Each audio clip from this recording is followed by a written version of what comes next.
So you finished your amigurumi ball, but you still have a giant gaping hole in the middle of it. Don't worry, that's totally normal. I'll show you how to close up that hole. So you want to get a pair of scissors and cut the yarn connected to the yarn ball at least 6 inches away from where the yarn is looped around the hook. Then you can pull the hook all the way so that the yarn that you just cut goes all the way through this last loop that you made.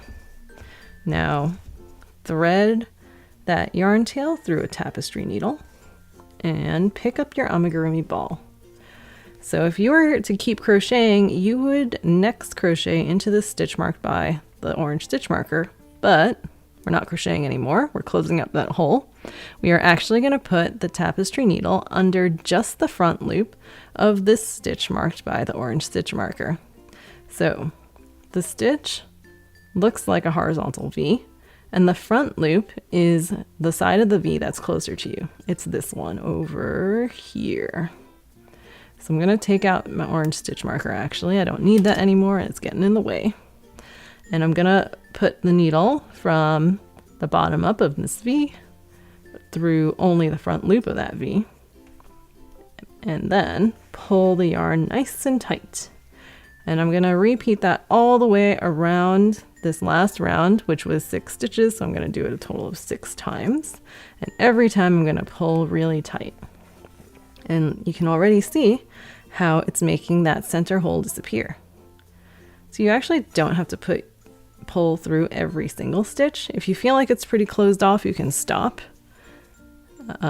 But I just want to show you that it's going to be okay even if you pull through everything and you have this little nubbin at the end, because what we are going to do now is hide the yarn tail inside of the piece.